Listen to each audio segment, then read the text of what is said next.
Peter Brace. Start again. I'm Peter Brace. I'm the chair of the Coastal Resilience Advisory Committee. Calling this meeting of our committee to order for the Tuesday, August 22nd, 2023. I'm just stumbling here for the first time. Roll call.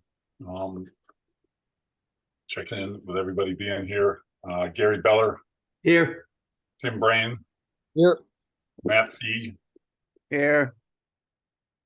Looking for everybody here. Jen Carberg. Here. So many people. I don't see Abby. Hey, Christy, you're here? Here, yep. Okay. I don't see Abby.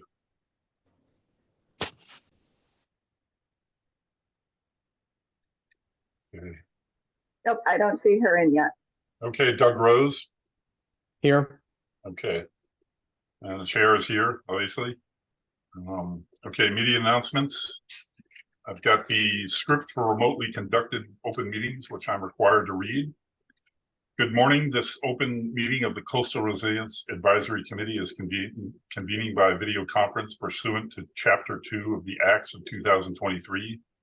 All supporting materials that have been provided members of this body are available on town's website unless otherwise noted.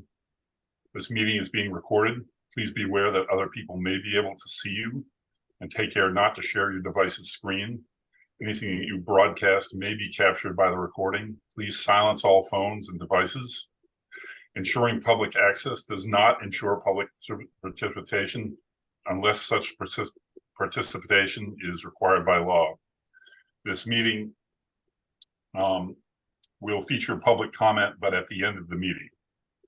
4 items with public comment. After members have spoken, the chair will afford public comment to those members of the public that have joined the meeting via Zoom.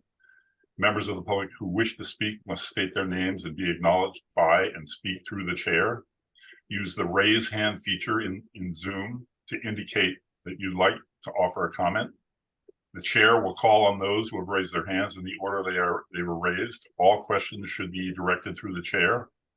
If you're not able to participate in the remote meeting, you may also submit comments to the Coastal Resilience Co-Coordinator, Leah Hill.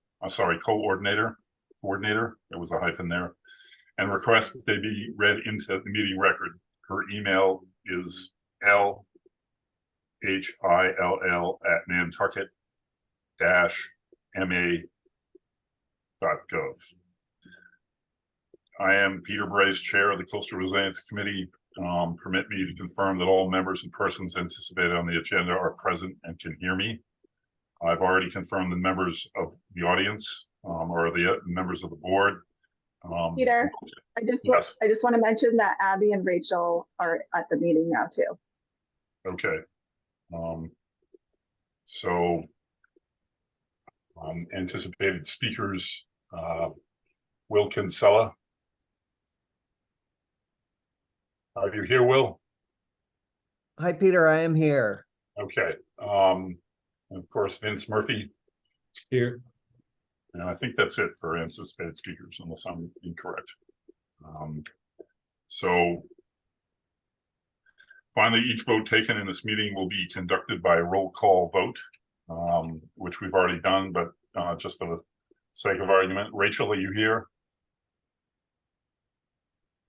Rachel Freeman? Yep, I'm here.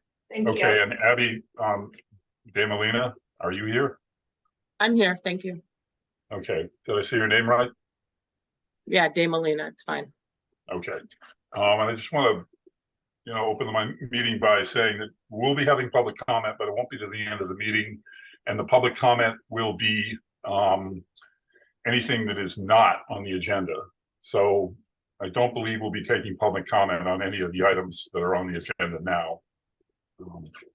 Okay, so first item on the agenda, we are moving down to item number 6 because Mr. Murphy has a conflict and needs to leave the meeting early. So item 6 is continued discussion on coastal resilience districts with Vincent Murphy, Town of Nantucket Sustainability Programs Manager.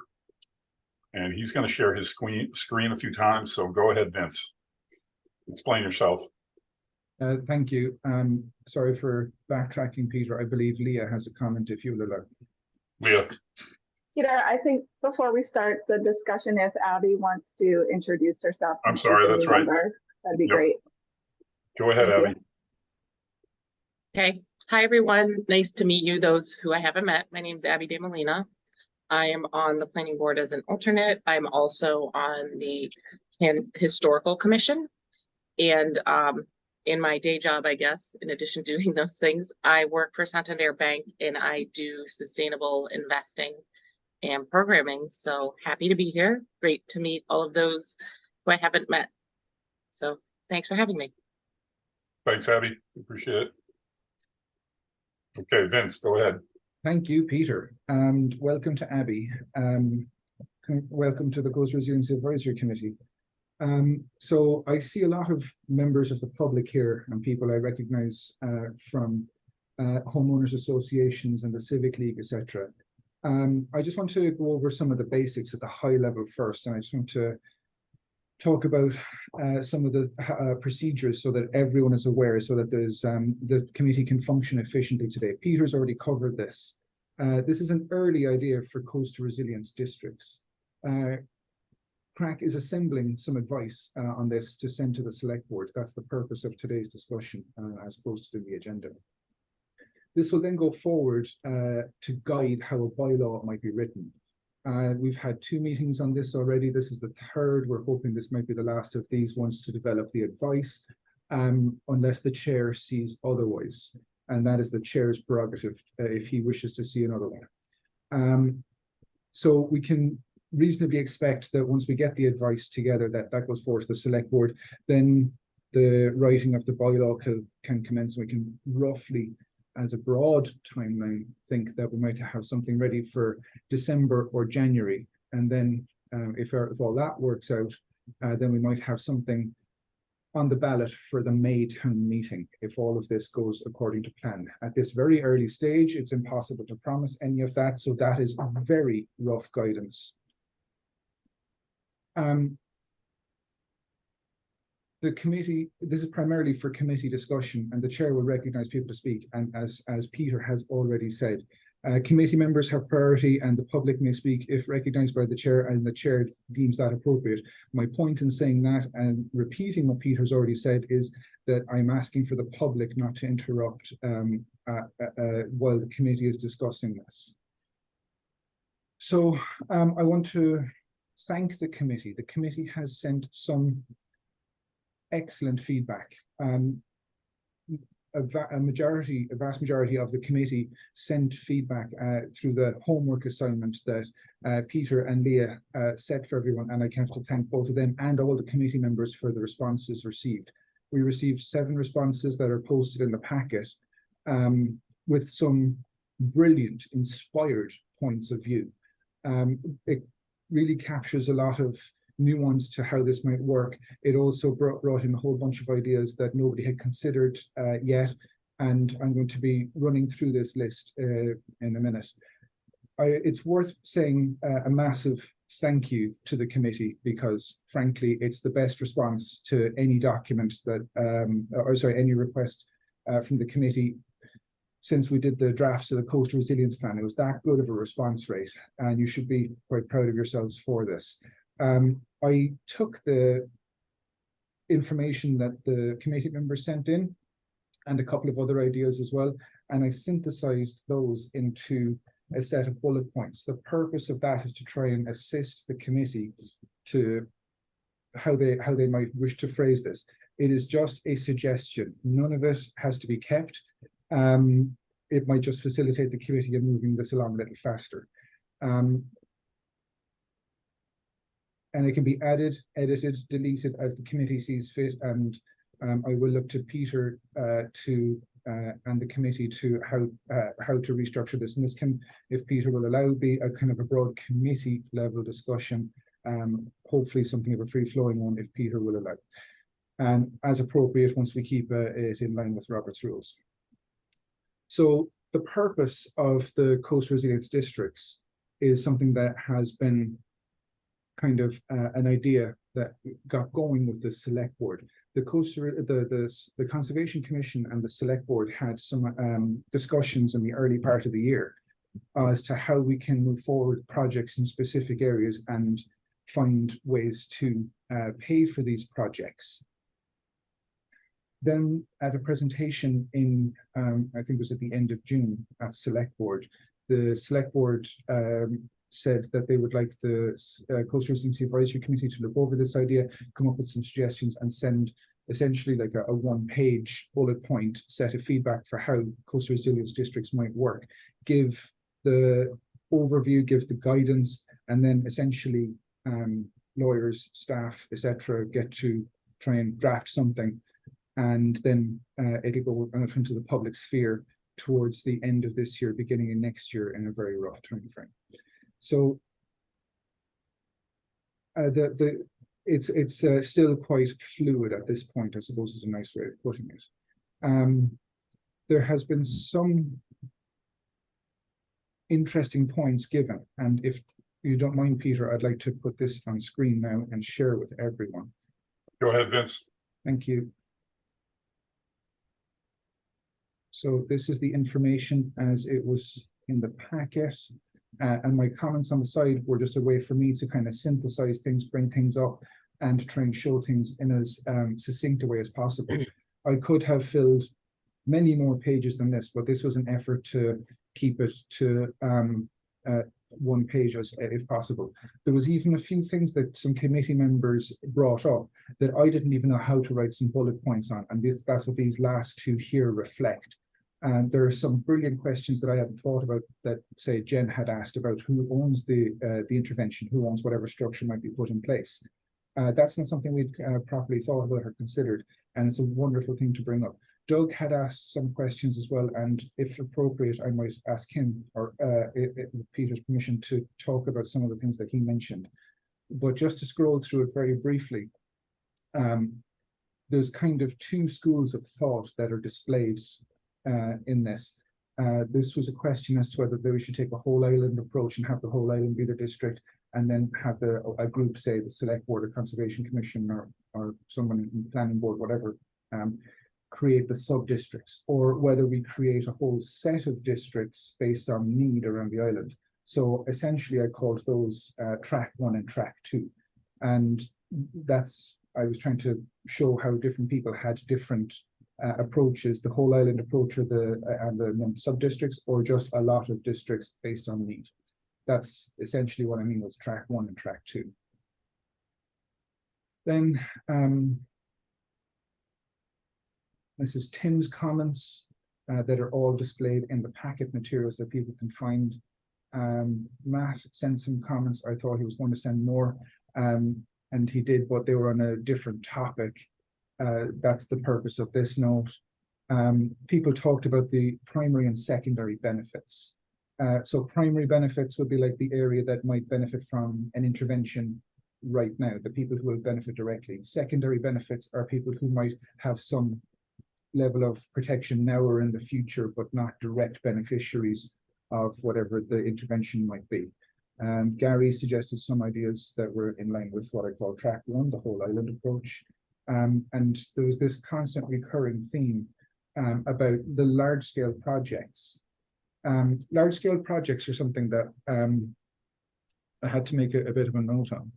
And it's essentially not really how betterments work, but we have to think about how betterments work and also how we're planning for coastal resilience districts to work. So we're using the betterment base idea, and the idea with districts is that they include more than just benefits. And this is what Legal Counsel and Arcadis sent, that was in the very first conversation about this. And I put a link in one of my comments on the side further down about this. So it allows for things that regular benefit, what's the word again? Betterment areas do. Plus, it in addition allows for operation and maintenance and other added public benefits. So you can think of coastal resilience, like coastal resilience districts, as benefit areas with other added advantages. Then for the larger scale projects, those, as were told to us by Vicky Marsh last week, for the say island-wide things that like the sewer department protections, anything to do with the downtown flood barrier, anything that will have like an island-wide type effect, that is really more for capital. It is a very interesting concept to work through, as should it be something that a way of funding all of the CRP projects. A nice idea, but in reality, we would be doing the exact same thing as a capital project, and then we would effectively put the Coast Resilience Advisory Committee at loggerheads with how the Select Board, Capcom, and FinCom all work through capital projects. It would effectively, for want of a better way of saying it, force things ahead. And well, frankly, the island has a lot more to pay for than coastal resilience things, so we have to take the large view that, you know, our island home, fire department needs, and many other needs around the island also have to be looked at too. So some of the large-scale island-wide projects are best left to capital. This is coast resilience districts are best suited to localized projects where local residents can assist with paying the costs of the local project that they themselves and their property are going to benefit from. On the wrong page, here we go. We talked about primary and secondary, track 1, track 2. Whose comments are these? I believe these are Peter's comments there. Peter had something here that was about capital. We talked about that. Wetland bylaw updates. Now we can seek advice from Concom rep over time from this one, because this is another work in progress that may not be ready until the end of the year. So this is something that I don't think the Concom is able to speak on too much yet, as far as I know. Peter has a good question here about mapping the districts and if the planning board and staff can be involved. From my understanding, when it comes to betterment areas, lawyers have the first effort at it, and then the regulatory boards would have their input. Sarah had one point here about education, and this is another vital part of it. I liked this so much, I put it straight up to the top, but the committee can discuss what they prefer on this one. And I felt that these 2 points were very in line with the first, and it was just worth the committee knowing about this one. So that's the purpose of that.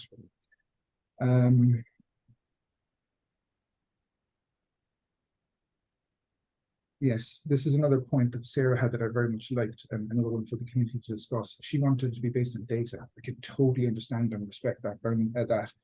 Unfortunately, when it comes to betterment law, which is the kind of base of what we're using for coastal resilience district ideas, it's based on property lines. And if a part of a property benefits, then the whole property benefits is how it seemed to work.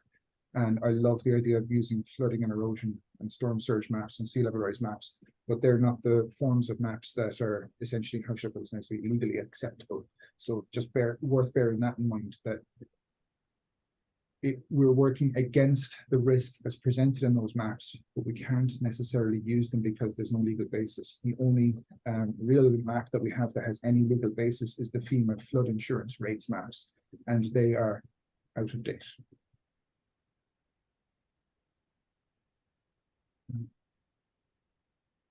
That's Jen's point about understanding the ownership of the item. Probably one of the things that I was most happy to see, because I had not even thought about it. Jen had responded by email, and I just wanted to point out with the red text, this was some of the text. This was the text of the email that was sent to the committee members, and I wanted to show the text that Jen wrote in relation to the questions that were asked. So the red text was not Jen's, and this I think is Doug Rose. Yes, it is. Yeah. This is something about the unified approach. I don't know if that is possible or feasible, but I thought that it would be still interesting for the committee to talk about to some extent. And then Doug was talking about potential for this to give away for projects to jump the line. Nobody else mentioned anything about this. This was another one of those lovely comments that I got, and I was thinking, yes, the committee needs to think about this a little bit and maybe make a point on this. I didn't know how to structure a point on this, so I didn't, other than to make the committee aware of it so that it could be talked about. If maybe Doug can talk to this point later. It is worth saying that if we did this, that it could have the effect of limiting what the CRP or what we can do if we follow the CRP very, very strictly.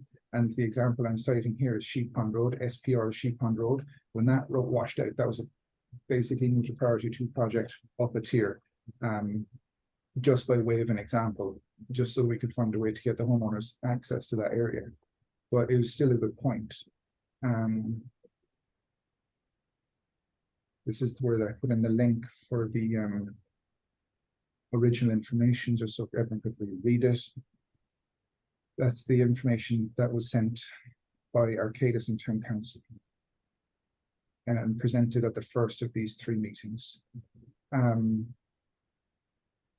this is more on specific locations. And oh yes, this was a point that Doug made that I didn't know how to structure. I might come and talk, ask Doug to, if he can briefly discuss these highlighted comments at some point, if that's okay with Peter. So that's essentially the bones of it. I also added this additional information at the bottom, stuff that the committee had already presented, people are aware of, that there's essentially 3 routes for this, the town bylaw route, the zoning route, or the home rule petition route. There's some different approaches on this one. I don't think anyone mentioned zoning whatsoever, other than to say that it's here as a possibility. The greatest favor I thought was for home rule petition, but it was not the only one. There was also some support for the bylaw, but that's something for the committee to say. Just bear in mind that we did receive legal advice from KP Law that the home rule petition would give us the most strength. I also found some information on some of the metrics around how betterments work. This is not something necessarily for the committee to discuss at length today, but just something to bear in mind that there's different ways to affect how you can charge property owners through lot size, house size, the frontage of street level that they might have, just different ways of hitting it, and then other things like assessed property value is another one, and then the length of service lines that might reach your property. So this is a metric of feet and the value of the services as they get to your property. So I will now go up to the top. I used all of that information to come up with these bullet points. And just to recap, there are 2 trains of thought on the whole island versus the defined district areas. There's also questions on how taxes work in here. And this was something that Matt put in, and I put 2 points in on this. And then while reading about it after this went into the packet, it seems like this does work just like a form of taxation. It goes essentially with property tax is how betterments seem to work. And I'm assuming that's how the coastal resilience districts would work along the same lines. But Matt is right. We do need an airtight collection system, and it would seem that we might have one already in play, similar to how property tax works. It would be another way of undertaking that. And there are ways for the town authorities to go about collecting unpaid property tax. So the same methods and rules would apply to collecting any betterments that are owed for any beneficial structures or that are similar that are created around a property. So it seems like that's a good one. I have to say there's 1 or 2 things that I brought up at the last meeting, such as the sunset idea, the sunset clause, so that a resilience measure will only be in place for X number of times. This did not necessarily come from a committee member. And there was one other idea that I had while discussing things with Jeff, so labeled them as such. This would give powers to say the COMCOM to have some oversight with yearly reporting. I think both of these kind of things for the primary plan and a backup plan, if say the primary fails, is very good and practical resilience thinking, and to see that it's working through yearly evaluations. But the committee can make whatever suggestions it wants to push forward. What I would like to do is change the view on this and remove my comments from the side, and then with Peter's permission, open this up to committee discussion. Yes, go ahead, Vince.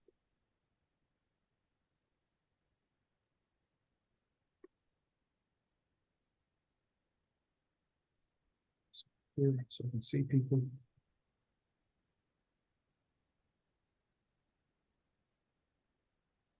Any committee members with to look at any point in particular?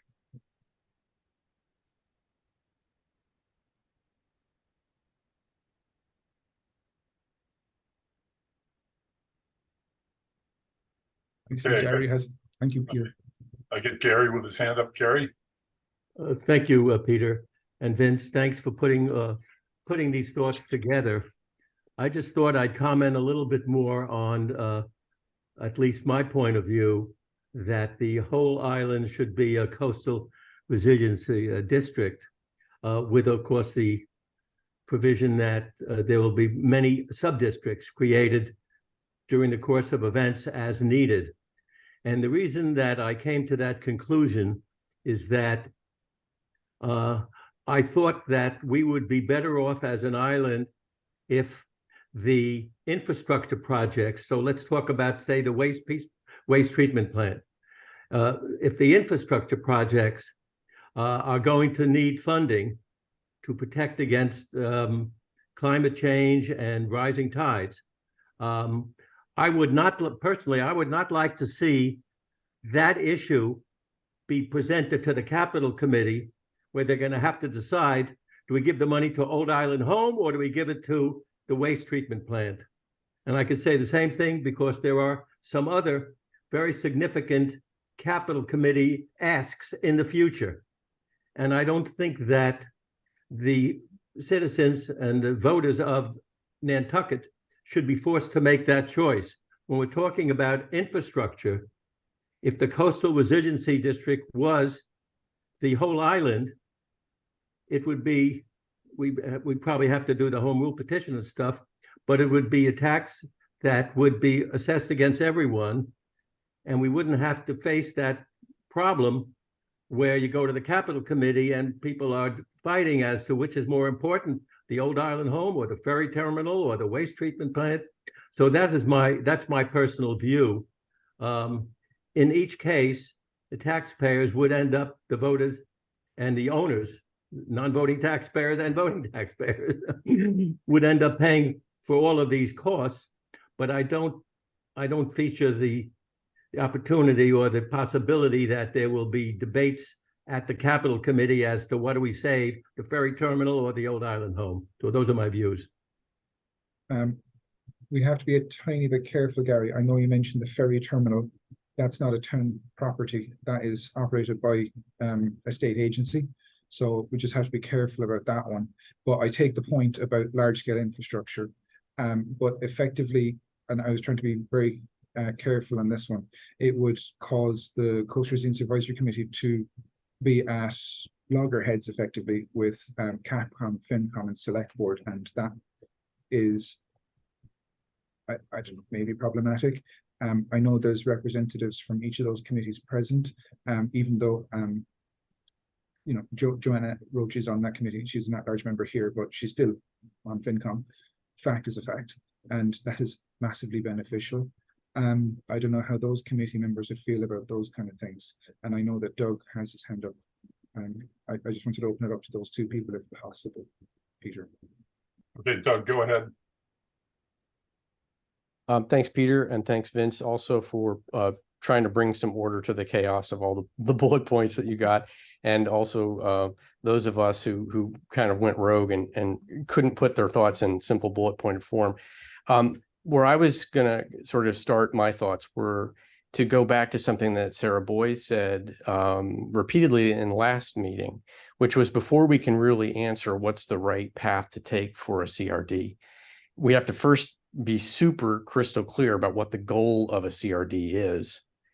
And I believe within this committee, there's probably a number of nuances to how people are perceiving that need. Where I sort of gravitated after hearing Vicky Marsh talk about the authorities that town currently has and the authorities that town currently lacks, as well as Matt Fee's comments in his notes about let's not get hung up in trying to define the geography of a CRD before we really know what a CRD is. My understanding from his thoughts is that what's lacking today is a set of authorities or powers, as he referred to them, that would enable the town to move with greater urgency and greater purpose, I guess, to making progress against the many, many high priority projects that were identified in the Coastal Resilience Plan. And if you accept that premise for the moment, and I did, I then sort of leap to the assumption that the primary goal then of declaring a CRD is to enable the municipality, in this case, the town of Nantucket, to more efficiently plan, fund, construct, and maintain resilience projects. And today, my understanding is it has piecemeal authority to do much of that, but it is piecemeal. It's not unified, it's not formalized. And in many cases, again, my layman's understanding is in many cases, those authorities are subject to higher powers, whether it's the state or whether it's a 2/3 vote of the voters or what have you. So, all right, if for the moment, let's accept that the powers of moving with greater efficiency and effectiveness are the purpose of a CRD. That was what informed my thinking, that the best way to attack this is to make the entire island the Coastal Resilience District, the first of its kind in the state of Nantucket, and that it would be the subject then of a home rule petition. And the appeal to the state legislature in granting Nantucket this special status is that it could serve as a model for other municipalities in the state of Massachusetts that are currently struggling with the same issues. Perhaps we could take this first step and model it for other municipalities, right? I think a secondary authority or power would be that it would, for those projects, I guess, step back and say, for any project that is island-wide in its benefits, as other people have said, we currently have the ability to do that through the capital funding process. Granted, it's difficult because there's lots of other priorities.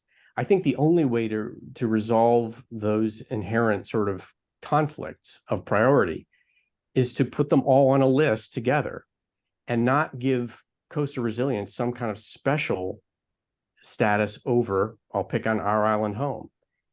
Let objective minds, elected officials, and experts have the difficult challenge of establishing those priorities.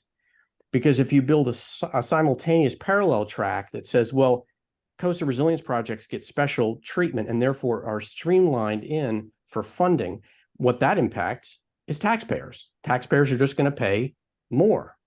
And again, that's something that the town really can't do unilaterally. That has to be approved by voters. So I don't see any alternative to funding island-wide projects the way they are today. But I do think there could be advantages. And I'm speaking as if I am an expert, and I'm not. I do imagine there could be some advantages to coastal resilience projects that do uniquely benefit specific areas of the island, right? In the sense that it could formalize and streamline the process of mapping project-specific benefit areas, project footprints, which will vary from project to project, assessing betterments that reflect those benefits, and so on. And again, I'm talking conceptually here. I'm trying not to get too far into the weeds, but I'm trying to explain kind of my mentality of why I do think a single island does make sense.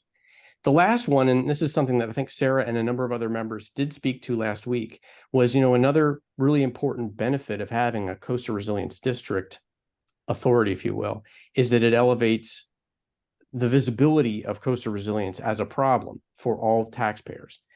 I personally think that's a tertiary benefit because I think we can accomplish that same goal through just really good, consistent communication. I don't know that you need to do a bylaw to accomplish that goal. But I put it on the list because I do think it is an appealing aspect of a CRD.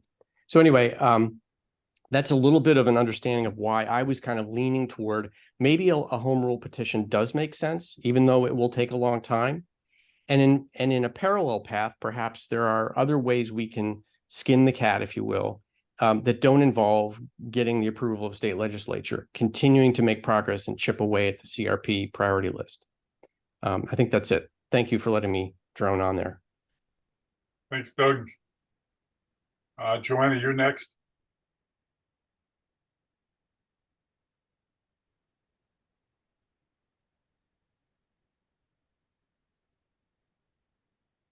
Thank you, Peter. I agree with a lot of what Doug was saying. I think I spoke in the last meeting saying that I also support the island-wide CRD because I think it makes the most sense. I really appreciated reading everyone else's points that they submitted. But my concern around all of this is largely that we are not, I mean, I think this is a part of the process. We need a strategy for how these projects are becoming funded. And I think the conversation today around, are they capital projects, right? Do they come through that process? I think that those are very relevant, but I think that is a piece of the puzzle. Right, because I also think that we have to talk about grants. I know that I'm like a broken record. We need a grant writer, right, who is actively seeking out federal and state funding for the projects that we have. But I'm going to direct this back to the Finance Committee and make some comments about our process. And I would encourage Christy to do the same thing about Capcom. Essentially, the way that the FinCom process works is that capital request projects go through Capcom and they come to the Finance Committee in an order with a budget that we review.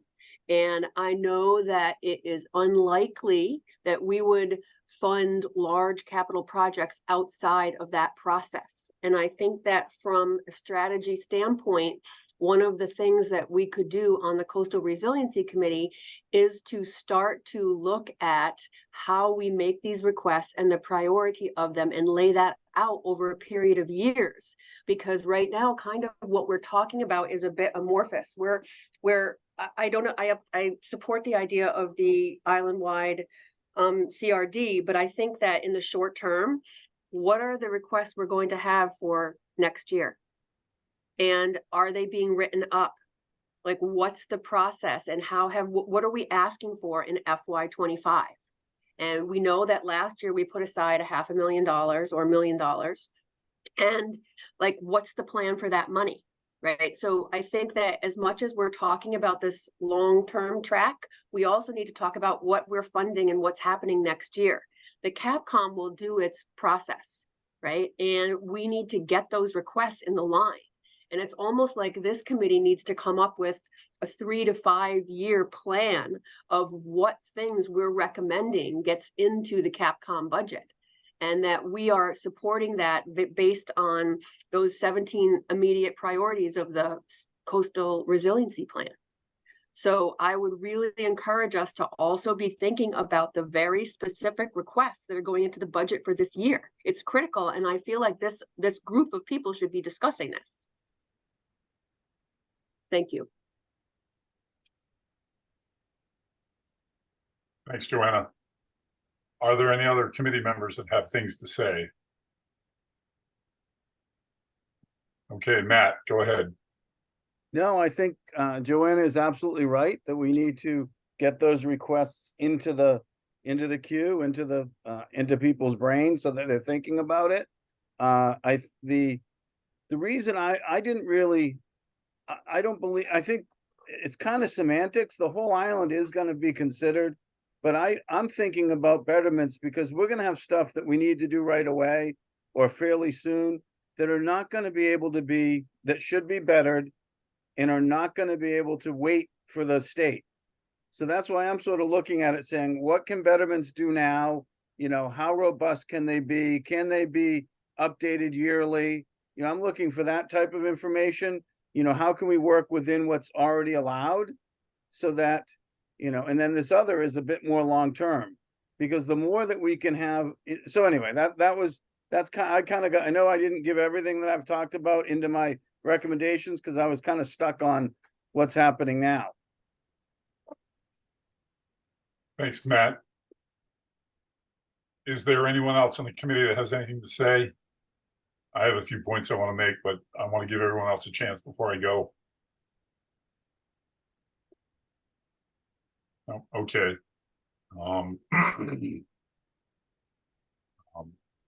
I see the point of, I see Gary and Doug's point for an island-wide, if we do a CDR for the whole island, but I still come back to, you know, if I live in Pulpus and I never go to Smith's Point, what do I care if Millie's Bridge washes away? And why am I going to pay a fee that's going to pay for that? Of course, I'll pay a fee that's going to protect the sewer beds, the airport, and the steamship authority, and all our ferry docks and downtown. But you know, I see that as a betterment fee for that area. That's just what I think. I don't know if that's going to happen, but that's why I like the idea of a district for the whole island, for the larger projects, for the larger things that we all use, and then localized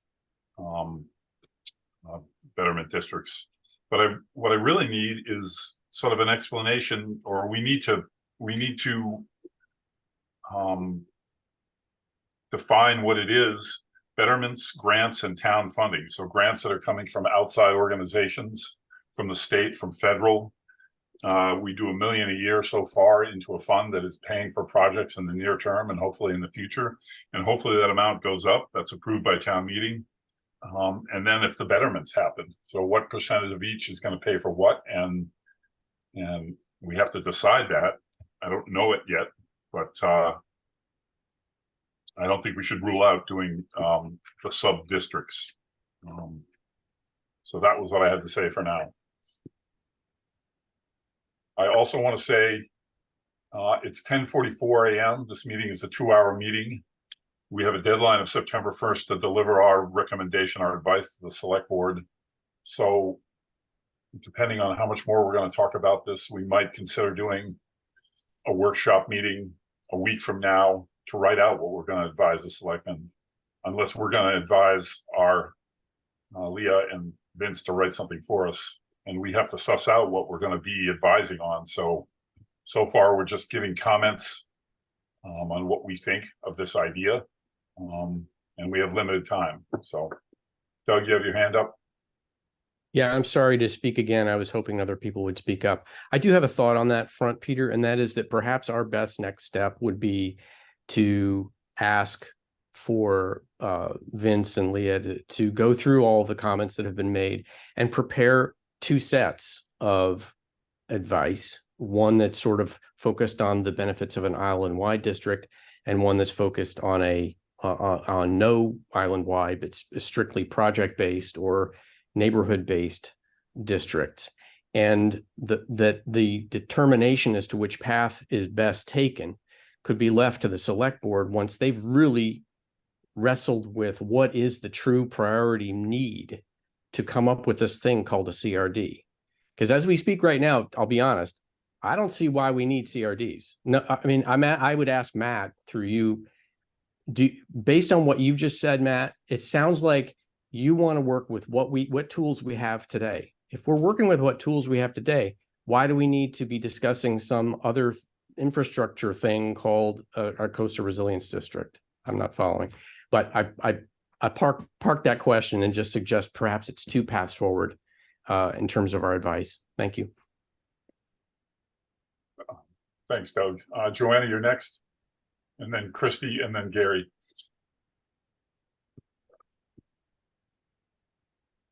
You know, I'm through you, Peter, to Vince. I'm going to return to what I just said, which is what are the projects that we want to advance in the budget next year? And I really feel like we should be talking about them. So we have $1 million saved from the year before. By what we voted on last year, there's another $1 million coming. So that gives us $2 million. What are we doing with the $2 million? This is what the voters are going to want to know. And if we don't start now talking about what these projects are, I think we owe it to everybody to explain what we are prioritizing. And I think that we need to have a plan of what those projects are, and as members of this committee, be prepared to speak about them in an educated manner. So, you know, like again, question to Vince, what are we putting forward as projects for next year? Thanks, Joanna. Is there any correspondence Christie. or- Okay, Yes, no, I just wanted to support Joanna's comments. I think as far as, you know, when you have finance committee or select board or capital committee, there's a point to where you can just keep funding a fund with no projects. We do have to start establishing what that list is. Capital committee does look at a 10-year outlook, which gives us some flexibility. And obviously, you know, funding those projects is key. So, you know, I've struggled with recognizing an island-wide coastal district as far as, you know, I understand the reasoning for the coastal district is for, you know, funding, management purposes, but could be something of a hybrid where you have a island-wide coastal district that maybe those projects fall onto the tax rate, whereas specific projects would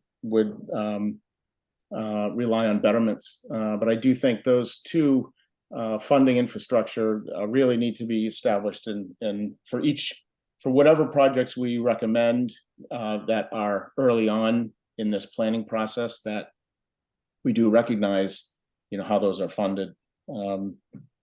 So just a few comments there. Thank you, Chris. Yeah. Jerry. Yes, thanks, Peter. There seems to be a little confusion here, and I'd like to clear up, at least my point of view, to clear up is that even assuming we agree on an island-wide coastal resiliency district, I assume all along that in addition to the island-wide coastal resiliency district, we're going to have to create sub-districts, because as we all know, the people in Brand Point don't want to pay for the problems in Matticat, and the people in, you know, Sconset don't want to pay for the problems in Brand Point. And so it's clear to me that we're going to need major funding for the island, talk about the storage, this waste treatment plant, and the districts, and each particular area is going to have some issues of their own. So I don't think there's a choice at all. And I don't think we should be thinking we have to choose one or the other. I think that we should be thinking that we're going to have a coastal resiliency district island-wide and several sub-districts that are defined by the particular needs based on climate change, rising tides, and things like that. So that's my view about that. I had one question that I never quite got an answer to. We talk about the home rule petition, and we talk about betterments. Now, I think at the last meeting, Matt mentioned that when you do a betterment, it needs to go to town meeting. I wasn't quite clear from what Vicky was saying last week. If we do a home rule petition, does that also have to go to town meeting? Do anyone know the answer to that? simple answer is yes. Oh, okay. Okay, so you don't save any time by doing the home rule petition. You still have to wait for the annual town meeting scheduling. Correct. Okay, thank you. Thanks, Gary. I see Peter Morrison's hand up, and Peter, we're not going to take public comment at this time. This issue is new and fresh to us. We're talking through it, so we're not ready to get comments from the public yet. So, okay, Christy, you're next. Yeah, I just wanted to throw something out there. I know we're talking about, if we're talking about an island-wide coastal district, and we're talking about sub-districts, I don't recall, and maybe I'm wrong, that Vicky Marsh had talked about sub-districts, and I don't know how that manages. Is it possible to have a coastal resiliency district within an island-wide district and not call it sub-districts? If it is if the districts are in fact labeled with a title or a heading, that you could still have a district within a district, and instead of calling it a sub-district. Just a comment. I'm just gonna, Jen is next, and I just wanted to, from what I recollect from watching the meeting, it's very possible. And it doesn't have to be a sub-district. You could just say Tom Nevers or Pulpus or whatever. But it would be defined by the you know, as she explained, the betterment speaks to a need to solve something, to pay for something for that area. So it could be brought down to something really small, maybe even just Tom Nevers, not Tom Nevers, but Tom Nevers Pond or whatever. So what I got from what she said, it would be very possible for us to do that, since, you know, this is a relatively new thing. I guess we're sort of leading the way, and so we could define what it is. And I just wanted to say a little bit more on that, was that what we give the selectmen, what we give the select board, sorry, Nat, we should give them as refined as we possibly can. This is what we feel. This is what we think we should do. This is what we think you should do. We shouldn't leave it up to them because they're asking us to help them do it. We should give them the advice that they're looking for to the best of our ability. I mean, we only have 2 more weeks, but we could definitely have another meeting to solve that. I mean, we should definitely have Leah and Vince work on it, but I just want to make sure that we don't, you know, give it all to the select board to figure it out, because they want our advice. Anyway, Jen, go ahead. Thanks, Pete. That actually was kind of to the point I was thinking I was going to make after all this, is that one of the things I took away from last week is that it seems like we want the ability as an island to be able to have these coastal resilience districts, so that when there is a particular project, we can level, you know, put the betterment out there, use it for education. And what I took away from last week was that the biggest hurdle is the going in and creating the first coastal resilience district. So doing that island wide with the capacity to then create very project specific districts underneath it. So our initial purpose would be that we need to create this coastal resilience district because we have projects that we're going to have to focus funding on. And then what I took from what Vicky said was that the very specific coastal resilience districts need to be tied directly to a project that we know we need to implement, know how much it is, and want to put it in place, so that it then has some kind of assessment timeline of, yes, it's in, do we need, you know, to maintain it, or does it exist as is? And then you assess whether that district continues or gets dissolved. And I think we do need to think about our recommendations on that last part of it, because I can kind of imagine that dissolving, you know, the issue that we're fixing or responding or adapting to isn't going away. So we do, I think, need to have some kind of structure in there about assessing not exactly success, but ongoing maintenance of the projects that we're putting in place with these coastal resilience districts. So I wanted to bring those points up. That was kind of my take on it, was that doing the island wide would then potentially give us the ability to make our decisions about these smaller districts focus specifically on projects that only impact a small area. And then the other bullet point that I have in there was, in the reading that Vince and Leah had put, there was definitely conversation from other groups that were doing erosion mitigation and doing interventions with betterment districts and deciding who owned the intervention. And this particular town, I forget what it is, but it's in my notes, had decided that they were going to make it public infrastructure, because then when there was an impact to it, like a storm, they could get FEMA funding for interventions, you know, to fix that intervention back. And I agree. I think we would definitely need some legal advice. This is a next step post conservation district, but as projects go in as parts of these conservation districts, where does the ownership lie, especially if the town is implementing the intervention? I think it's worth an eventual discussion. I just think it needs to go on the radar now for further work. Peter, do you mind if I go? Yeah, Vince, go ahead. So there was a lot of questions that were posed in there. So I'd like to try and respond to some of them just to give people some ideas on a few things. And then if it's okay with the committee, I'd like to run through this list to try and refine this a little bit.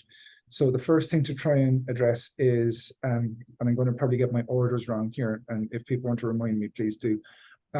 Joanna and others were asking a question about what's happening with the $1 million a year and the idea that there might be 2 million now available. Essentially, we've been trying to find projects, trying to get things off the ground, do design for various projects, but it's not just Leah and I. This is funds that's available through admin. So other departments are looking at this too. Every time we apply for a grant, for the sake of argument, and there's a matching component or something that might have to be a follow-on from the grant, we then try and encumber some of that money towards that. So there's pretty much every penny is tagged against something. To do a list of that would not be productive because we're trying to show that what we're working on, not necessarily what money has been spent on. That's what we're trying to do so far. These are large scale, big, expensive projects that take a lot of time to get off the ground. So not every project works out. As we're trying to get something off the ground, we find out there's a problem or that this won't work for whatever reason. And then every grant that we apply for, we don't get even close to that, but we still have to have the matching funds in place. That's what this money has been used for today, just as a broad way of looking at it. Now I'm going to jump onto a different topic. There seems to be some view that this is a one and done. We have to get it right the first time kind of project. We can get this, we can do this and we can potentially update it in a few years as may best suit once we have a few years experience. We can get this up and running. To my mind, it would be best if we got this up and running as local coast resilience districts that would be for benefit areas, small project areas, and then leave the other larger plans for capital projects. Let that play out itself over time, and then potentially at a later stage add in what an amendment to the coast resilience districts through another home rule petition as may be needed, so that we can then add in another funding model for the larger projects. Get the basic projects in and underway first for the local need areas where there are homeowner groups that might be willing to fund these projects. There was another question. What was it? If anyone wants to shout to remind me, please do.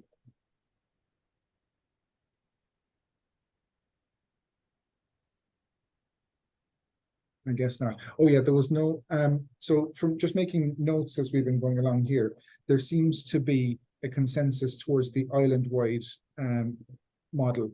I'm not seeing much in the way of comment. I've heard people make comments about the home rule petition as kind of a somewhat of broadly preferred method. Happy to be told otherwise. But if nobody minds, and if Peter will allow, just to try and, oh yes, I remember one of the comments I couldn't remember. So if you want Leah and I to go and refine this list and have 2 tracks, that would only give us a day or 2 to be able to do something before the next posting deadline.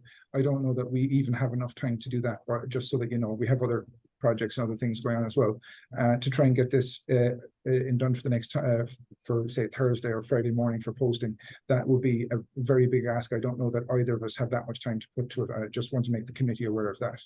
So Vince, if you don't mind, I just interject here.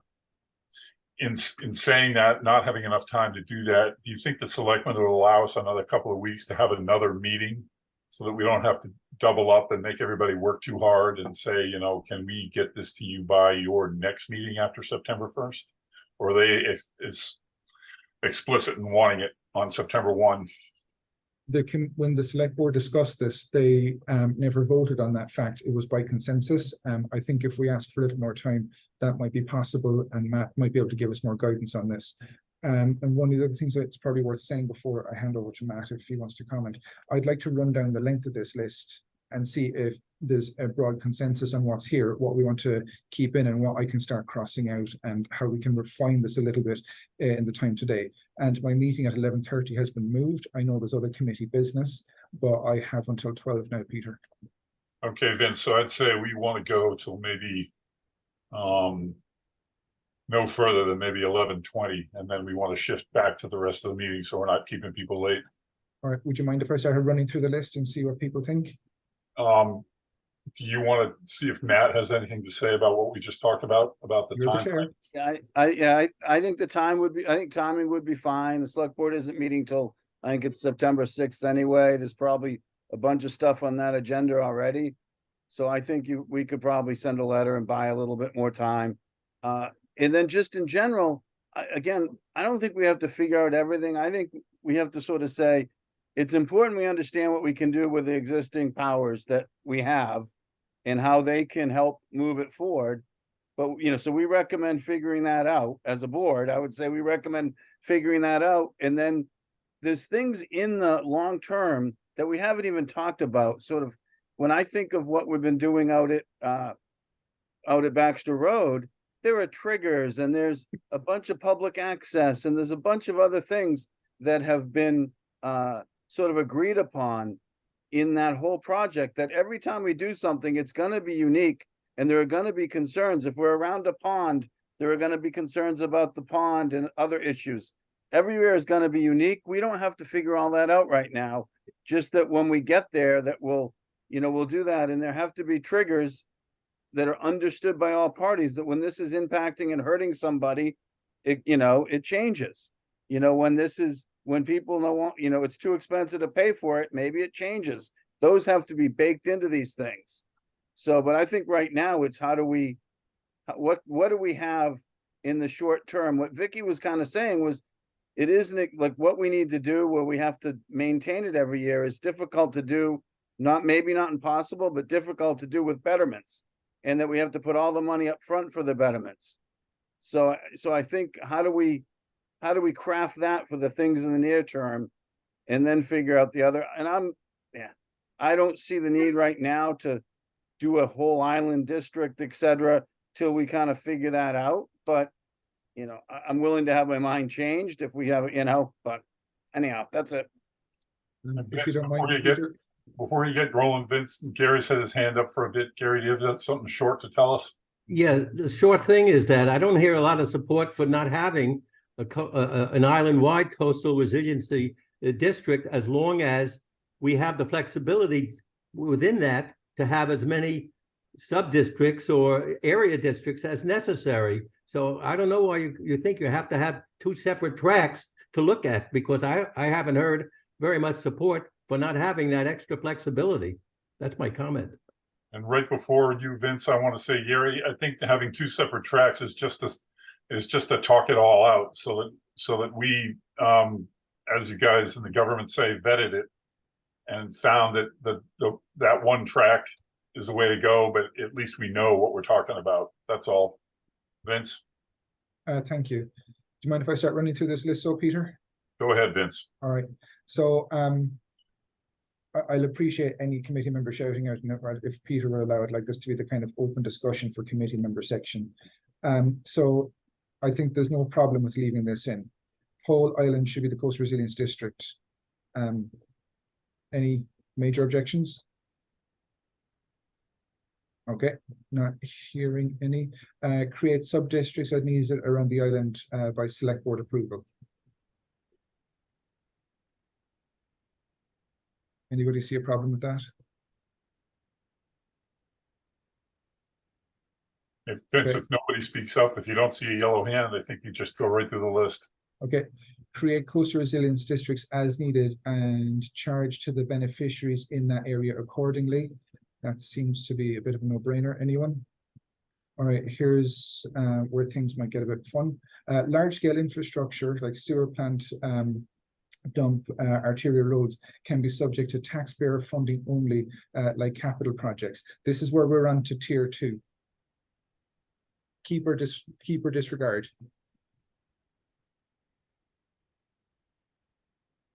But Vince, that doesn't mean that it's not. That doesn't mean that it won't be through a CRD, right? Nope, could be. Could be, could be, or it could not be, right? As long as it doesn't rule out, it should be okay. Yep. Joanna? I just don't think that's relevant to this. right? I think that we have an established project and a process in place for capital projects and their funding. And I don't think it necessarily has anything to do with the Coastal Resiliency District unless we're going to do a betterment assessment for all the people in the district. So I think it's redundant to the way that the rules are. You want to see this deleted? Yes. No problem. Matt? Yeah, I was gonna say something similar. For example, if the people on the other side of Millie's Bridge say, you know, this is an arterial road, we shouldn't pay anything. We all have to pay for it, or we all have to pay for Sheep's Pond Road. You know, if we get in a that's one of the situations we're in as a town, is that people are expect that the town and all the taxpayers will pay for these roads no matter what and no matter the cost. And it's so I think we'd strike that and deal with it on a case-by-case basis. Okay, anybody else object to seeing this stricken? I can just hit delete. Okay, going once, going twice, auctioneering style. Gone. Okay, localized projects get charged to the people who receive benefits from the projects and charged accordingly. Any thoughts on that? I think that's largely the point of this. Okay, I'm going to keep going. Look at the possibility of both primary beneficiaries and secondary beneficiaries. This was one of the things that will allow for sea level rise in the next point. I'm going to read the next point and then we might take them both together. How about that? As sea levels rise, more land will be impacted. This will necessitate change in the project and betterment areas over time. Allow for redefining the betterments occasionally. I think I'm seeing a lot of nods. Jen? Thanks, Vince. I don't want to get it taken out, but I think we need to, and maybe this comes in some of the later points, hash into this a little more. I think the primary beneficiaries and secondary beneficiaries is one point, and we kind of talked about that. Are you a direct benefit? It's protecting your home from erosion. Are you a side benefit? Your access road is improved. Yeah, I think that was part of that discussion, if I remember it last week. But thinking about the change, the future change, I think that's part of the assessment of the projects that are within the Coastal Resilience District and how they adapt and change over time. And I think there does, and I know you guys put that in there a little bit later on too, that, you know, how do we decide, is it done? Is it needing to shift to something else? And that, I think, is what happens here. And then I think you do, or would potentially close out the first project and then adapt the next project, and then it could be a new Coastal Resilience District based on changing impacts over time. Does that make sense? Yeah, so you're happy with this? Do you want to see a wording change or anything? Yeah, I think, or as you go through the other bullet points, you might pull it into a more cohesive bullet point. All right, no worries. We'll leave these as is. So, all right, the next two I'm going to take together as well. And because they're essentially the same thing, and the second one I think is stronger than the first, I'm going to propose striking the first. Anyone see a problem with that? Striking the highlighted area that says and reads, need to create an airtight system for betterment collection. The second bullet point is what I'd like to see kept if nobody minds. Need to collect an airtight system for betterment collection, like tax collection. I believe that to be the stronger one, so I would remove the first. Any objection? Seeing a lot of thumbs up and nods. The first one is gone. Okay, operation and maintenance must also be included. Seeing thumbs up, couple of nods, no disapproval. Want to keep this one. This was not mentioned by the committee, but this was one of my inclusions. So the committee, I'd love some feedback on this one. Need to have a sunset clause in districts. Coastal resilience structure for X number of years until there's a trigger where it is no longer functioning, then it is removed. This could be this could afford property owners time to plan retreat in some areas.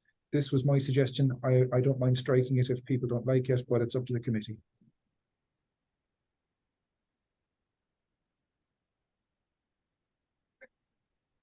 I'm not seeing any objection. Joanna? I would say, I'm sorry. Go ahead. Matt, go ahead. I would say keep it. It gets to the idea that this is going to have to, these things are going to have to shift and change. You know, it could be worded maybe a little better, but I'd leave it because this is we're going as fast as we can. Understood. Do you want to see a wording change, Matt? Not right now. Okay, if I'd make a suggestion, then it is updated or removed. So Vince. You hear me, Vince? Yes. So, as Matt said, we don't have to solve it all now. Yep. We're just cutting things out and keeping things. We don't have to wordsmith every single thing as we're going through it. We're just saying yes or no to these ideas, and then it's going to get further refined. So the further refinements can happen later. Appreciate that. Okay, we'll move on. Joanna? I feel like this is premature, the sunset clause piece, because I think that, the coastal resiliency plan is not going away, right? So I think to give people the idea that it might is not necessarily a positive, right? I mean, the coastal resiliency plans for like 70 years. So to give the impression that there could be an end is not necessarily realistic. Jen?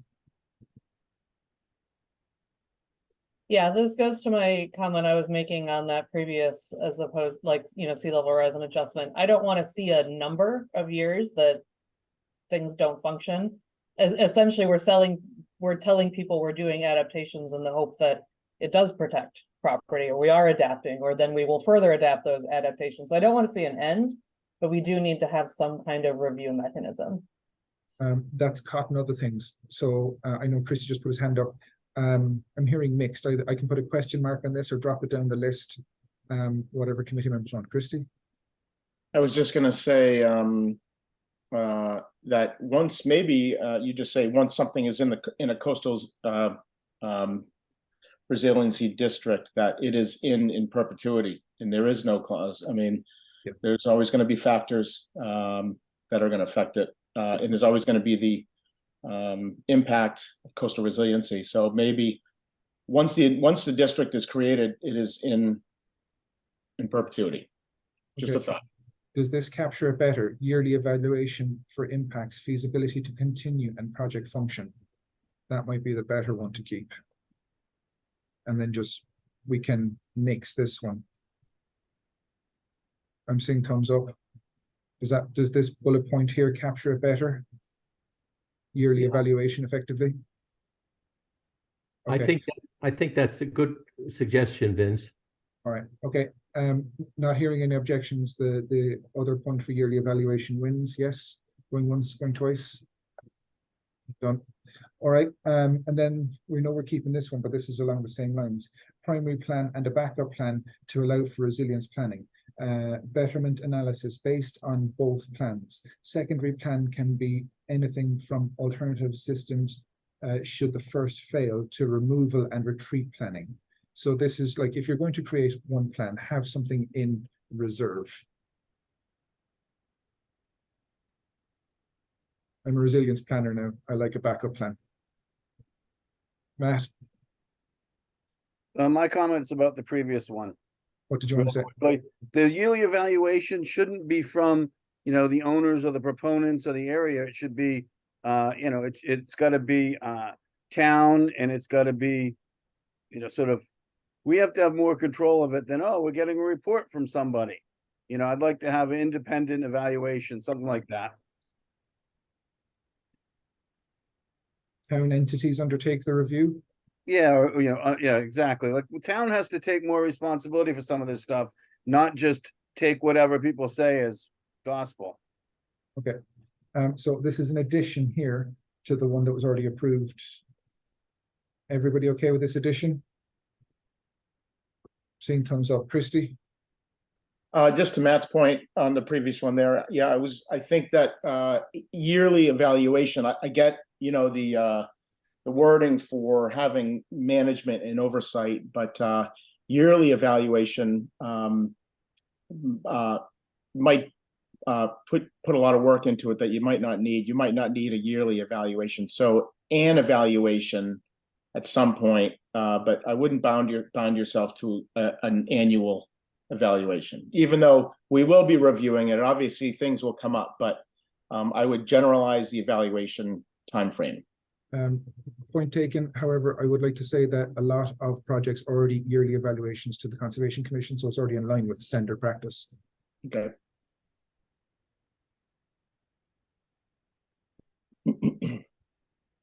Anything on either of these points?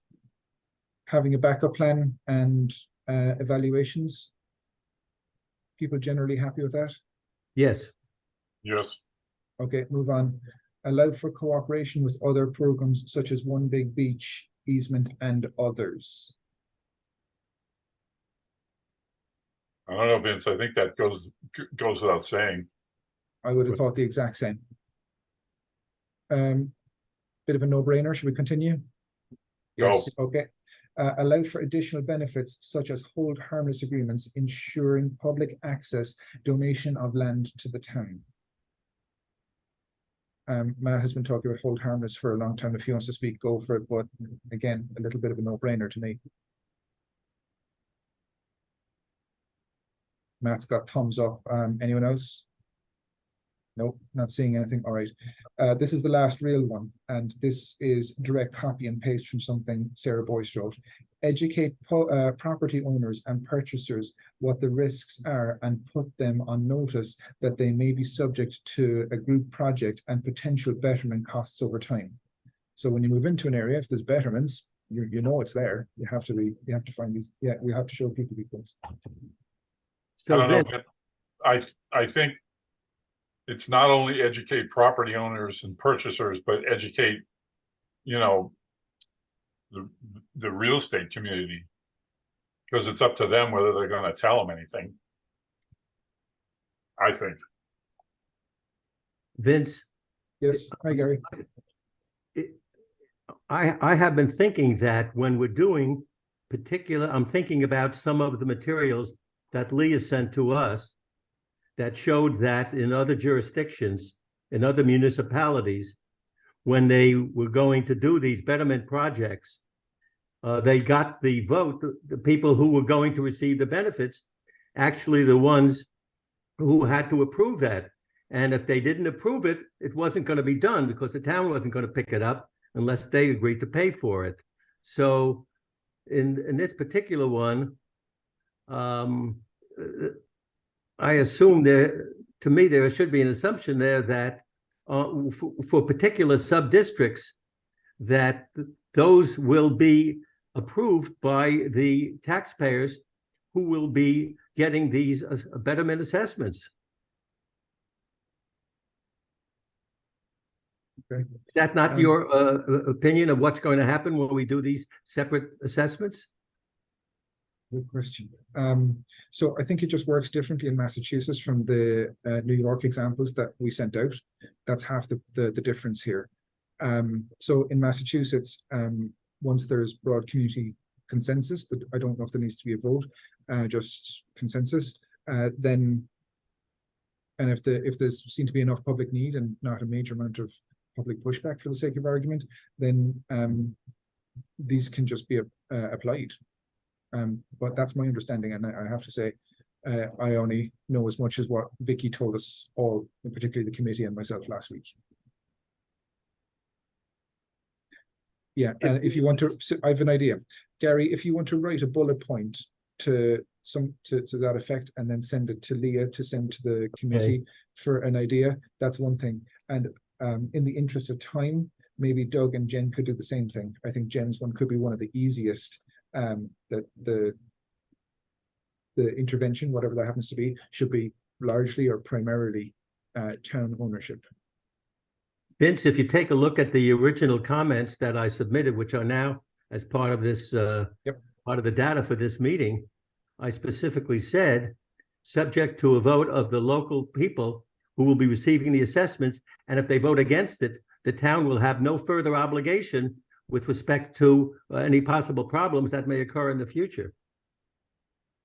I can see the value in the idea, but I'm not really sure how to word it, so I was hoping that you might be able to write a bullet point to that effect. Okay. I see 3 hands up, Christy, Matt, and then Joanna. Christy first. Yeah, I was just gonna say, I like this bullet point that it kind of addresses the public a little bit. Didn't know is if there should be some component in here of private property responsibility on part of the homeowner. But and you know, very far out, but at some point, you know, hopefully not for a long time, but responsibility for decommissioning any property that's affected. Good one, good one, good one, good one. So if nobody minds, town entities undertake the view, and I should add 2 words here to this one. Decommissioning. Apologies, I will fix that. Does this make sense? I know that I'm going back to one that was already approved, but any major object and have a decommissioning plan. I had a W to review, Thank you. and we really need to get on to the rest of the agenda. So I got Matt and I got Joanna on deck, and then I think we should go.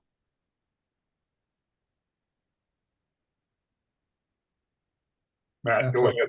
No, the last point that we were making, it depends on the time frame you're looking at on it. If you're looking at short term, it's one thing, long term, it's another. In theory, it's great. But if you vote, and what if 75, 80% of the people vote for it and the other 25 don't want it? What do? The process now is if town meeting votes a betterment, the betterment is in. If people don't want it voted, you know, from that neighborhood, they show up at the town meeting and they, you know, and they make their case that we don't want this. We don't need, you know, like Matticat does with sewers. We don't want sewer. It's going to ruin Matticat. You know, they show up and then it comes off the town meeting. So I think, you know, there is a process. I think what we're talking about is more, you know, if we get certain powers from the state, maybe we do it differently than how betterments are now, and maybe we have to look at that. But I think that it's sort of out there a little bit. Thanks, Matt. Joanna?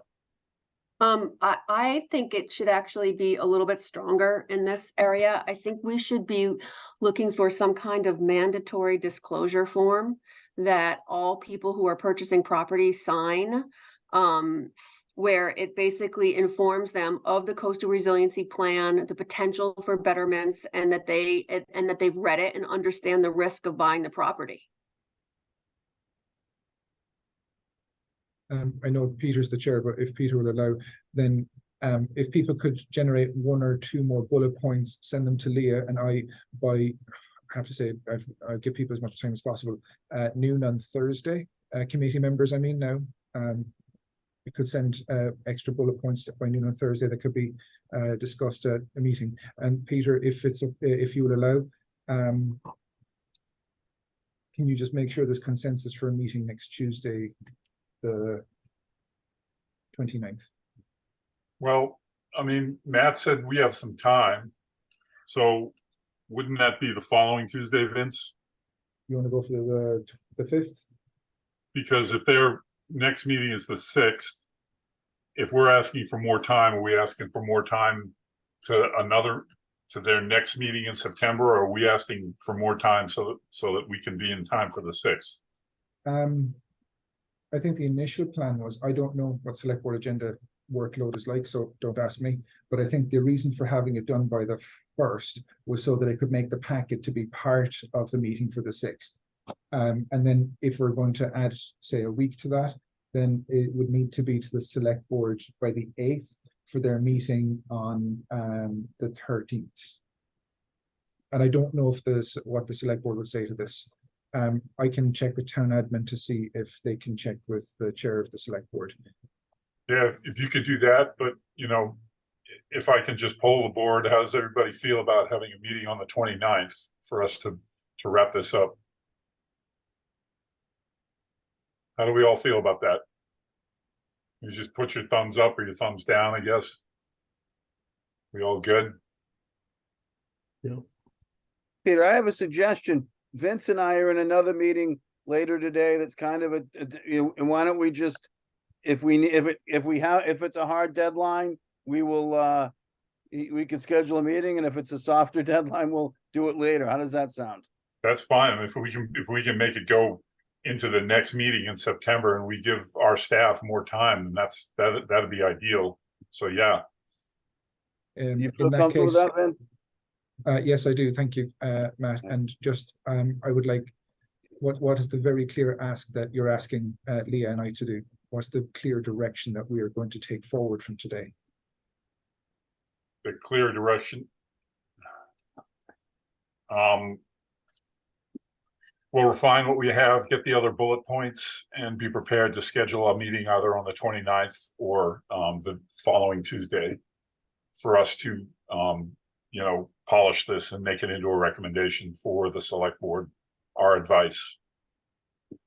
Does that sound good to you guys? Yep. That'll work for me. And just pointing out, Jen has her hand up. Okay, just one more comment. We got to move on. My only comment is that I don't think a lot of us are available on the 29th. I'm on vacation. Joanna had her thumb down. Sarah's out. It's that week between camp and school. So I think a lot of people are just not available next week. Okay. How about I get the feedback and try and send something to the committee later today or tomorrow, or via to the committee via Leah. Sounds good. Thank you, everyone. Okay, we're all set. Okay, we're going to move on to item number 3, discussion of subcommittees. Possible subcommittees, capital planning strategies, education and outreach.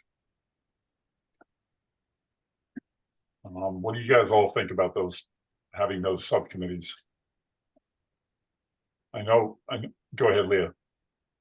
Hi, Peter. I'm not sure if you're looking at the most up-to-date agenda. The next one is number 4, review, acclimate, Nantucket's climate change awareness month proclamation. All right, so go ahead, Will Kinsella.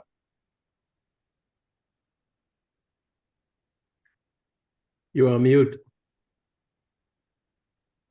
You there, Will? Hi, sorry, my name's Will Kinsella. I'm the chair of Acclimate. Thank you all for your extraordinary efforts. This is going to be a very difficult conversation to follow, and I understand that probably not so many members of the public are here, so I'll try to be pretty brief. Acclimate is asking for the Coastal Resilience Advisory Committee to partner again to proclaim September Climate Change Awareness Month. Since 2020, we've partnered with CRAC in this proclamation. It will basically allow for an opportunity to raise public awareness for climate change and coastal resilience. We'll share partner event information on our website with the eventual hope that we're also building support for the Coastal Resilience Plan and fostering community engagement. Just as a little background about Acclimate, we were formed in 2019 as a public-private partnership. It's a collaborative organization of nearly 20 partners supporting coastal resilience and climate change. Our partners do operate independently, but we strive towards a mission with the common goal of developing coastal resilience strategies. I've got a number of events. I'm not sure if you'd like me to go down each one of our partner events so far, or if there's any particular questions or feedback from the committee that I can answer. Otherwise, we just ask that we continue this partnership. It's been unanimous for the last 4 years, and we submit this together to the select board. Thank you very much. Okay, how do we feel? Motion to approve. Second. Okay, the motion has been made and seconded by roll call vote. Gary Beller, Aye. Tim Brain, Aye. Matt Fee, Aye. Abby De Molina. Abby, you still there? She's still here. She's on mute. Is she still here? She's still here. She may have walked away from her computer. Ooh. Abby, you still here? Okay, Rachel Freeman, Aye. Jen Carberg, Aye. Christy Kickham, Aye. Joanna Roach, Aye. Doug Rose, Aye. chair votes aye. Abby, are you there? Okay. You have your proclamation, Will. Thank you all. Sorry, I am here. Okay, and what was your vote for the proclamation? Were you? It was aye, sorry. Okay. All right, thanks, Abby. All right, so Leah, are we on to subcommittees now? Or did we get rid of that? I'm sorry, I didn't print out the most recent agenda.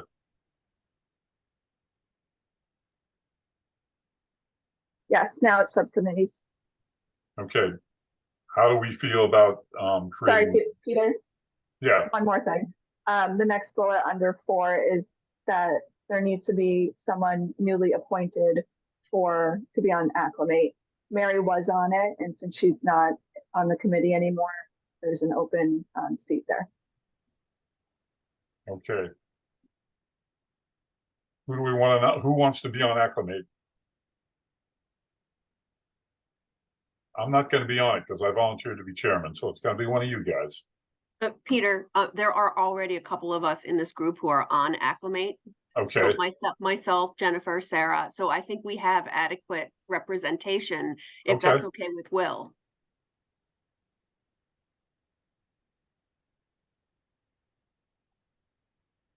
is that okay with you, Vince, and you, Leah? Or do we need somebody else?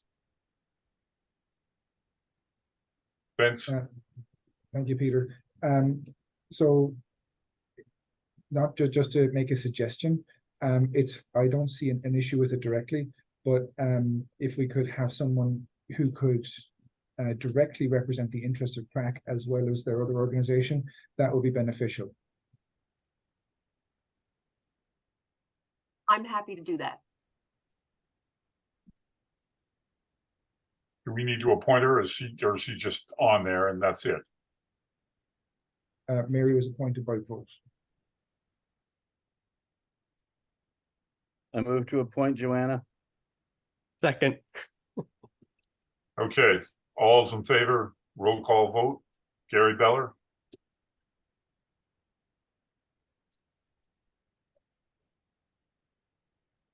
You there, Gary? You're still on? Aye. Okay, Tim Brain, Aye. Abby De Molina. You there, Abby? Okay, Matt Fee, Aye. Rachel Freeman,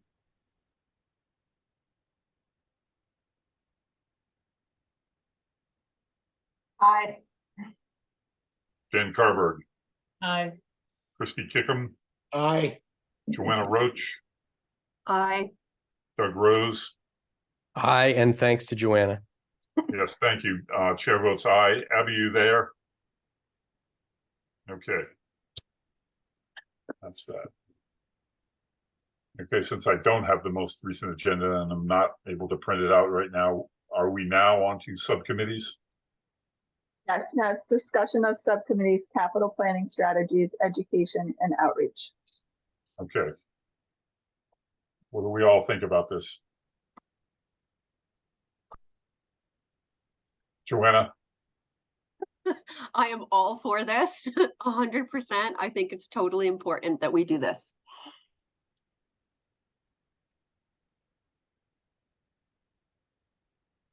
Jen, go ahead.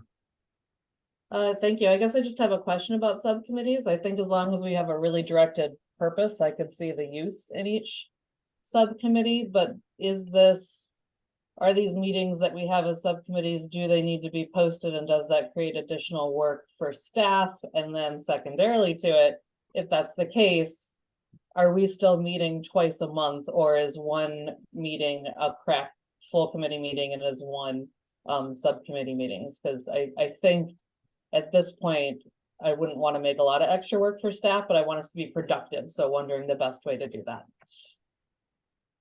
Peter, I have a partial answer. Go ahead, Vince.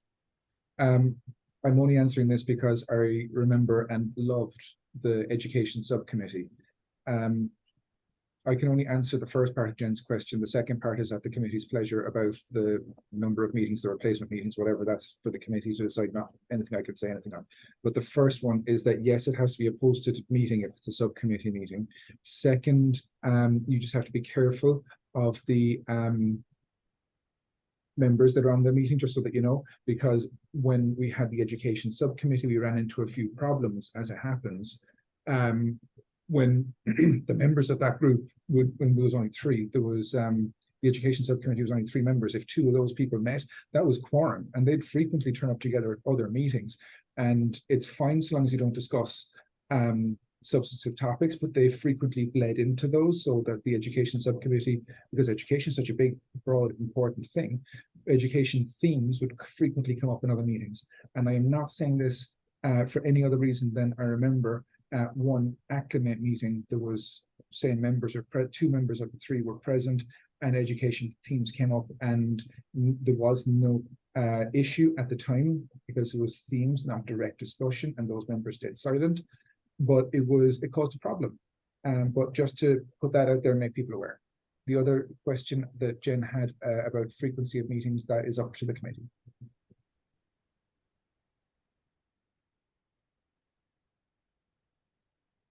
Okay, so what am I doing? Am I appointing people, or are we gonna have people volunteer to be on committees? Or obviously Joanna wants to be on the capital planning strategies committee. No. No, No, don't? I'm kidding you. Of course I do. No, my question was going to be if because I might volunteer Christy as well. If it was just he and I, could we just be a work group? Right? Like, how do you get around the posting and the quorum thing? Because it's true. I mean, there's several of us in this mix who are on lots of other committees, and it does pose the issue of a quorum at times. I've been involved in that situation. So has Jen, so has Sarah, so has Vince. We've all been there. So is there a way to keep this simple? But I would totally be willing to work on the funding. I can help out in this one, Peter, if you don't mind. Yes, Vincent. So the posted agenda item for today is discussing about subcommittees, not work groups. So we have to kind of stay in the bounds of that for the posted agenda item. And you have to have an uneven number of members, so 3, 5, whatever it happens to be. That's the kind of rules. For work groups, I don't know that that's such a good idea, especially when we're here to talk about subcommittees. Okay, so Christy, you have interest? Yeah, I'd be happy to do that. I do think I do think there should be maybe at least one other person, just to sort of have a little group instead of a twosome. Okay. Anyone else of interest in being on this committee?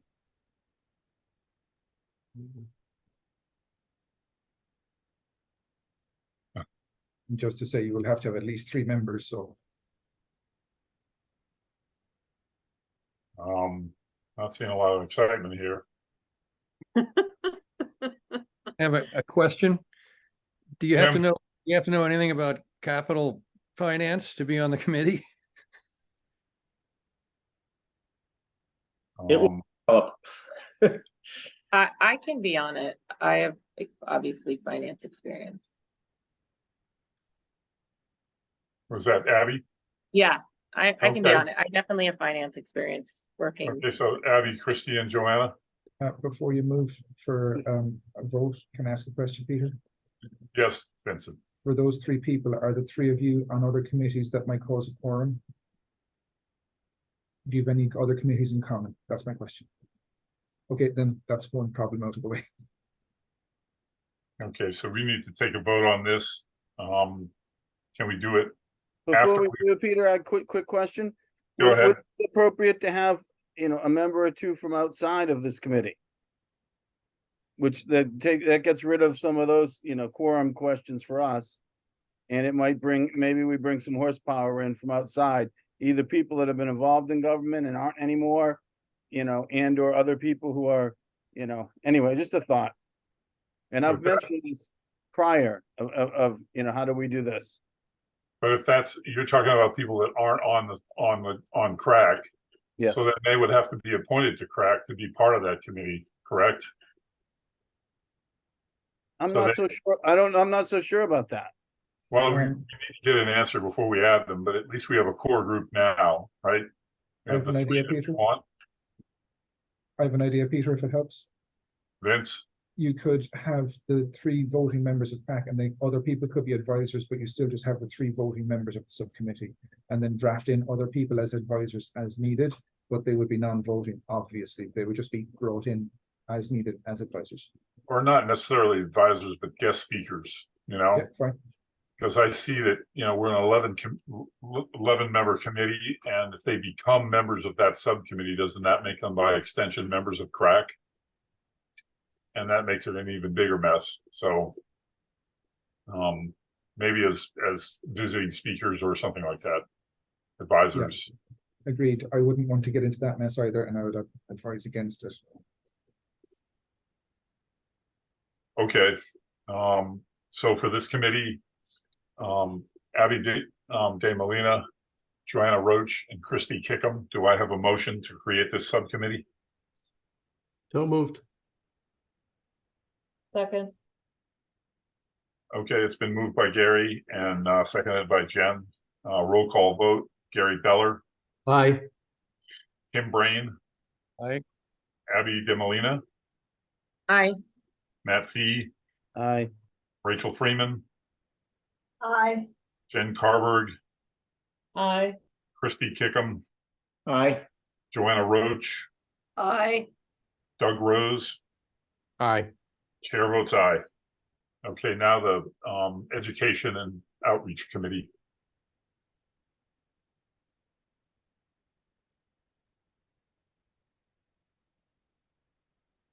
At the last meeting, Doug, I watched it on TV. You were quite interested in education and outreach. How do you feel now?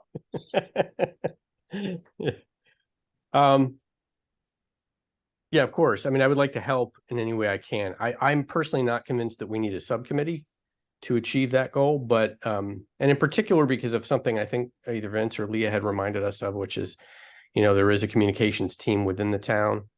And it may be more a matter of making sure that we are fully engaging with them and getting their advice, as opposed to creating a subcommittee within crack. It's an open question, I guess. Rachel, you have something to say? Yeah, thanks, Ben, or Peter. I wanted to sort of second what Matt was saying and what Doug just said, which is that I feel like the land bank has somebody who does education and outreach. And while I could join the education outreach committee, I would really want her to be advisory on that committee because that's her area of expertise, and she'd probably be frankly a better fit. And so if there's a way to add in extra people or to, you know, have people work with the town, I think those are all great ideas. Thank you. So is that a yes for you on the subcommittee? Not quite sure that's what I was saying. Okay. I know what If you're you're saying. looking for people, yes, I definitely think that Emma Cantola would be a worthwhile representative from the land bank as well, advisory in some capacity without formally extending her into crack. Okay. So if we have no one other than Doug for this, then maybe we put this off to the next meeting until people can reconsider. Yes. Okay. I don't think we need to do a vote on that. No one's saying I have to, so okay.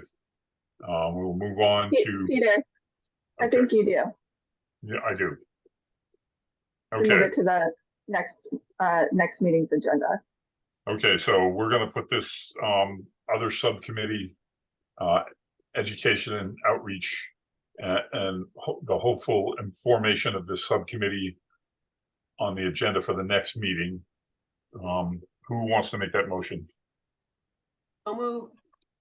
Okay. Second. Okay, we have a motion and a second. Roll call vote, Gary Beller, Aye. Tim Brain, Aye.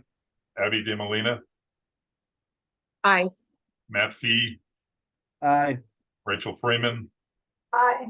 Jen Carberg, Aye. Christy Kickham, Aye. Joanna Roach, Aye. Doug Rose, Aye. chair votes aye. All right. Okay, discussion on proposed wetland regulations update by the Nantucket Conservation Foundation. And if you guys have seen your packet and looked at it, we've got 13 minutes left. And I think what we're going to do is have you guys continue to look at it, and then we'll talk about it the next meeting. Does that sound right, Leah? Is that what we kind of decided? Yep, you just wanted to introduce it. A couple of meetings ago, we did have Ashley Ersman, who was the former chair of Conservation Commission, come on and just give an update about the proposed regulations. What's in your packet is a summary of the proposed new regulations. A lot of it includes coastal resiliency stuff, like definitions and that sort of stuff. So yeah, it's under your discretion, Peter, what you want to do with it this meeting. Okay, so you guys go back and look at it for the next meeting, and then what we're trying to do is give a letter of recommendation on behalf of the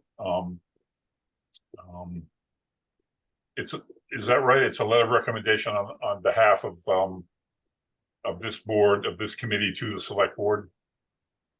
You get that right? If that is what the committee wants to do with this, it's up to you all. Okay. So you guys all good with that?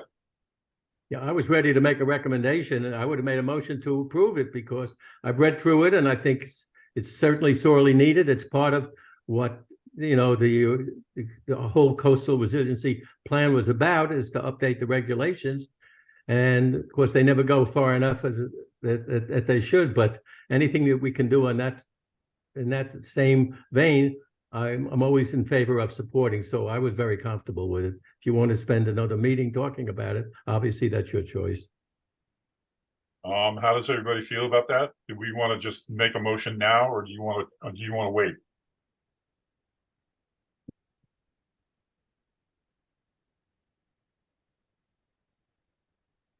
I'll make a motion, see if anyone wants to second it.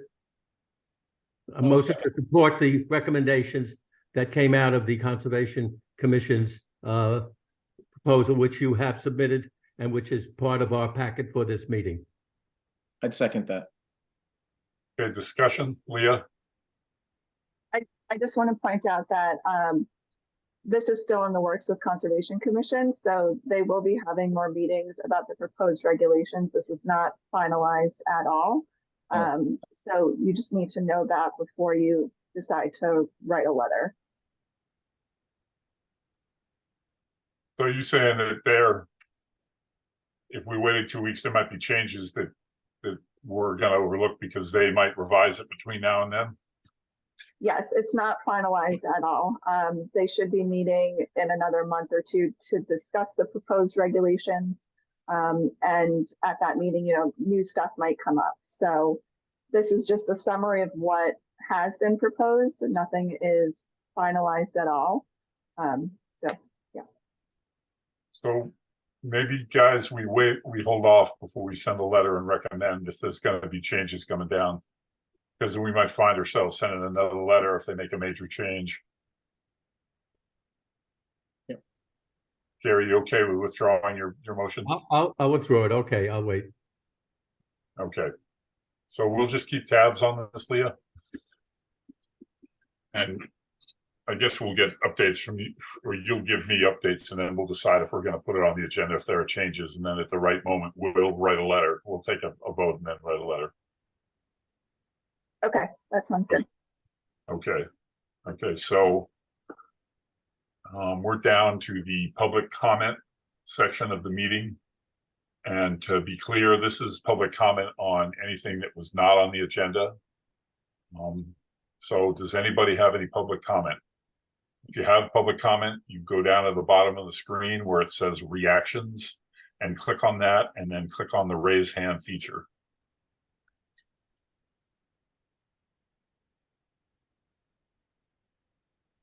Okay, I see Peter Morrison. Go ahead. Thank you, Peter. Good morning. I'm co-president of the Nantucket Civic League, which, as you know, is the umbrella organization for Nantucket's 25 established local neighborhood associations. And first, I wanted to thank Leah Hill for keeping our 25 neighborhoods informed. Leah was the featured speaker at our August President's Breakfast, where our presidents and other officers gather to share common concerns, for our Civic League's 2,000 plus dues paying members.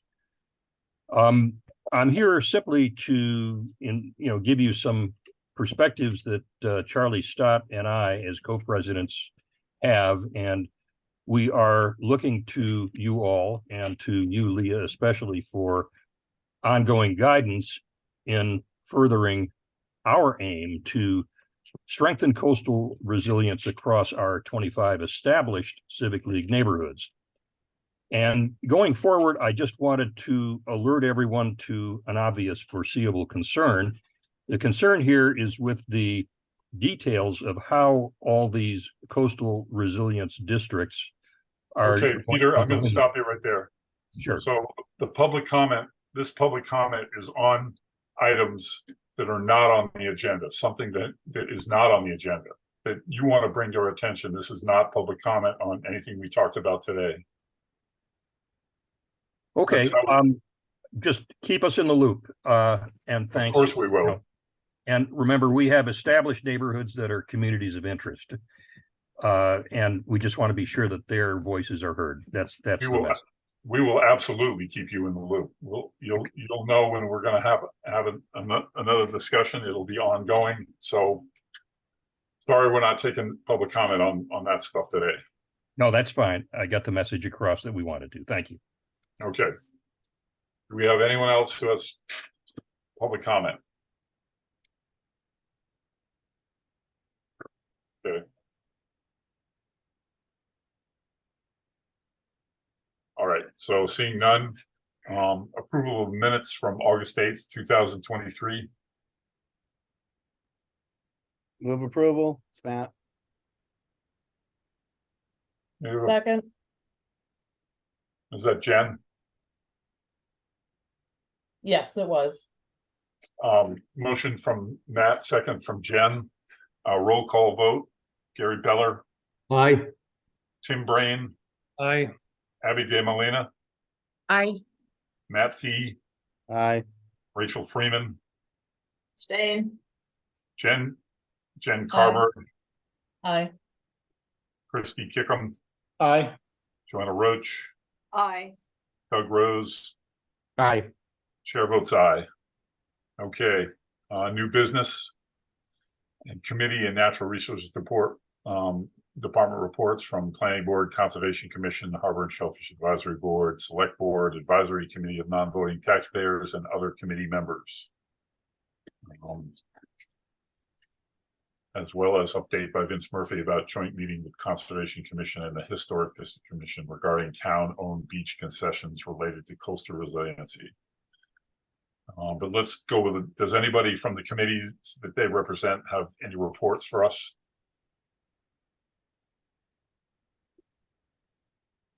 Okay, Vince. You there? Peter, Jen has her hand up. Okay, Jen, go ahead. Thanks, Leah. Thanks, Pete. Just real quick, as reminders, NCF is hosting a viewing of our documentary about coastal resilience on the Coscata Cotu Wildlife Refuge this week. It is tomorrow, or it's Thursday. Sorry, it's Thursday evening at the Dreamland. We do have a wait list for it right now, but if you'd like to be put on the wait list, please email me and I can add you. And then second to that, Linda Loring and NCF are hosting our Climate Change Summit as part of Climate Change Month on Wednesday, September 6th at Great Harbor Yacht Club from 4 to 6:30. There will be presentations from different island groups that are working on actual active responses and adaptations to climate change, not just on the shoreline. but inland as well across the entire island. It's free to register, and you can register on our website for it, which is ACKClimateSummit.com, or email me with any questions. Thank you. Thanks, Jen. If there are no other committee reports, Vince, you all ready to go? Yes, thanks. Thank you, Peter. So on August 14th, yesterday week, the HDC, the Historic District Commission, and the Conservation Commission had a joint meeting to review some plans that we've been working through for some of the town concessions. This is a project run primarily through the Parks and Recreation within the DPW, and the project manager is Charlie Palaki. As myself and Holly Backus have been assisting just to give input and information to make sure that one, resilience is covered, and I can assist on some of the wetland issues as well, because I'm in the Natural Resources Department, and Holly was primarily giving information on the historic nature of the buildings, because both are contributing structures. The buildings at question are at Jetties and at Children's Beach. They are the sandbar and what was once called the Hungry Minnow. I don't know what it's called this year, but it's the public concession that's at Children's Beach. They're both contributing structures. They're both in current and future wetland and flood areas, and sorry, with the 100-foot setback zones of the buffer zones that the Conservation Commission looks after. In fact, in the case of the jetties, the sandbar, that is squarely within the beach area. Ideas were put forward for both structures, how to preserve them, look after them in place, and what adaptations can be put forward. At the Children's Beach, at that concession, the idea is essentially to elevate the building in place and have a series of access ramps that are ADA accessible, etc.